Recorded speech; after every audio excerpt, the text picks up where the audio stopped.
Fans of Jade Cargill, I must break the bad news to you. Believe me, I detest creating this video, but I felt compelled to explain it to you after seeing the most recent stories. I'm here to explain what we currently know about Jade Cargill's present situation because there has been a lot of discussion, conjecture, and misunderstanding. Fans and social media are buzzing about the contradictory reports, but let's examine the specifics. Let's start by discussing what caused all of this. WWE revealed a mysterious attack angle in the parking lot on a recent Friday night SmackDown broadcast. They attacked Jade, laid her out, and took her away. For fans of WWE's narrative, this frequently denotes a real injury and is used to remove a wrestler from the screen. It's not surprising that WWE used this angle here, considering they have done so numerous times in NXT. According to early indications, Jade might lose the women's tag team titles and be sidelined for at least 3 months. Then things became more difficult.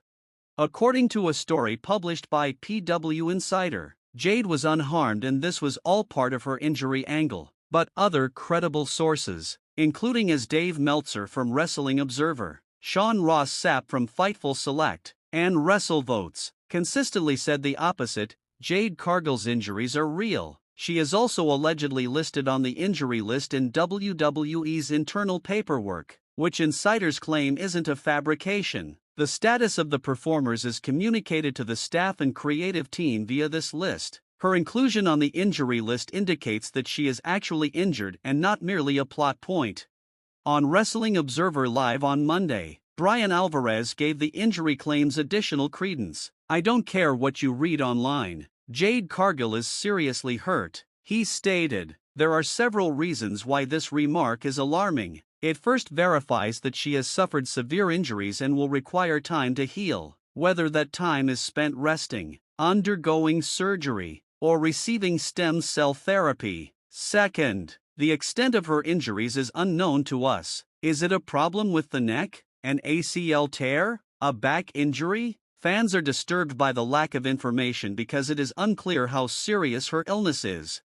The reason for the divergent narratives just serves to further muddle matters. Who in the WWE made the controversial suggestion that this was only a plot point? Was this an effort to minimize the situation or divert attention away from the true problem for the fans? The assault itself seemed arbitrary. Jade was scheduled to compete in the Women's U.S. Championship tournament as part of her active role with Bianca Belair. Fans were left wondering why she was suddenly pulled. Was it always WWE's intention to withdraw her? Did they have to alter their plans because of the unexpected injury? Or did WWE change their creative direction because Jade herself reported the injury?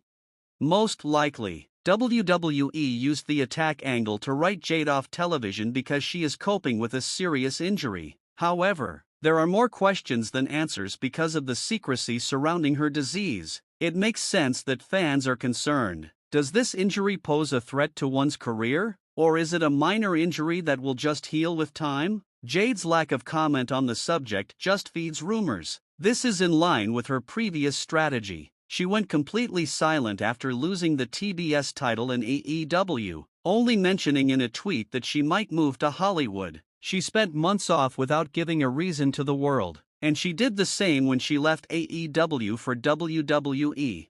Fans naturally want updates. Even though she has every right to privacy, the departure of Jade Cargill is greatly felt by her ardent fan base and enormous stardom. WWE has not provided any clarification on her status. Despite ongoing inquiries from wrestling news sources, it is annoying that there is ambiguity. Why hasn't WWE revoked her and Bianca Belair's women's tag team titles if she would be absent for several months? If one spouse is absent for an extended period of time, it is not logical to keep the belts on them.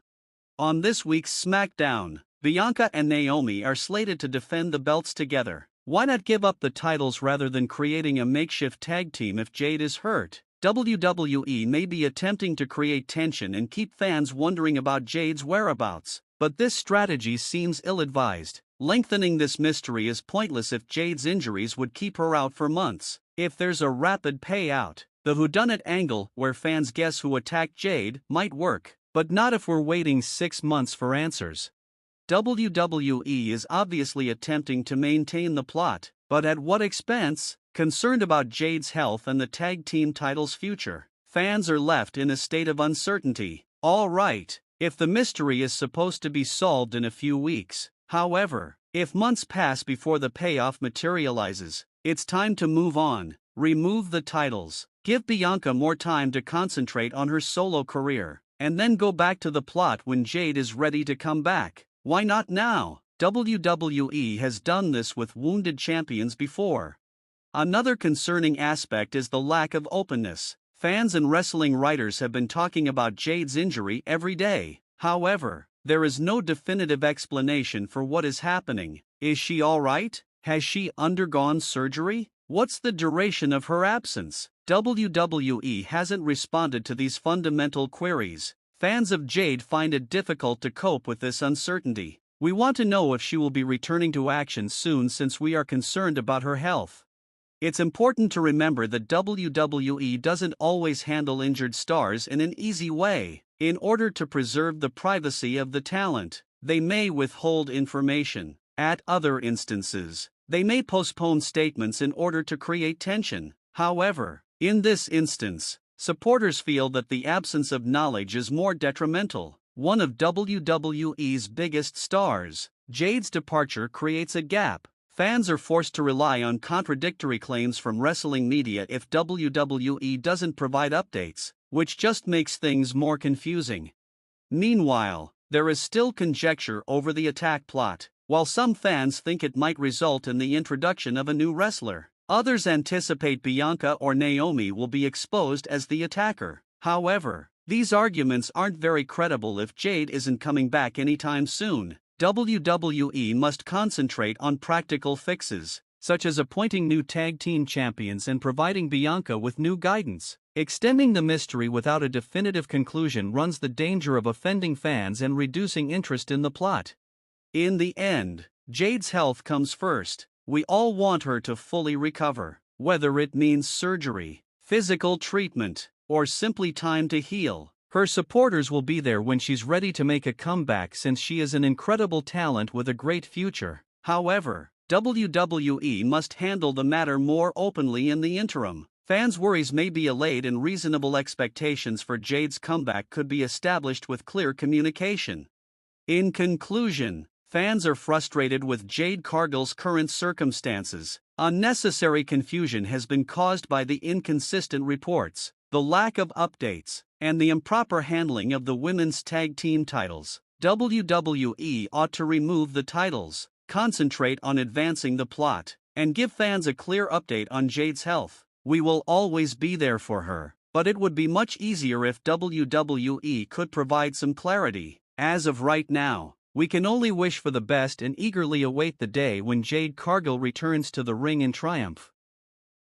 The WWE Women's World Championship will be formally defended by Liv Morgan vs. Rhea Ripley on the Netflix launch of WWE Raw. The third title bout in their story has been confirmed for the streamer's January 6 launch, following their altercation on Monday's episode, in which Ripley informed Morgan that she had been ranked as the top contender.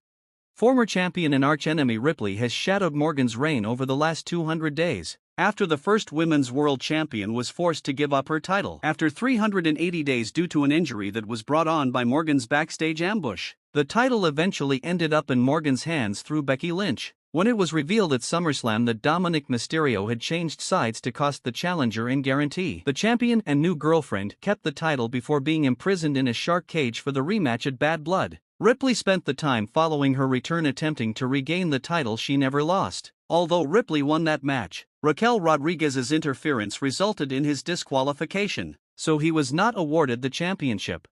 The last time Ripley and Morgan faced off in the ring was during the Women's War Games match at Survivor Series, where the former secured the pin by forcing the latter through a table with Riptide. Prior to facing Ripley on Monday, the champion had successfully defended her sixth title, defeating Ripley's colleague Io Sky in less than 10 minutes. Ripley, on the other hand, was last seen exacting revenge on Rodriguez in an Anything Goes bout last week.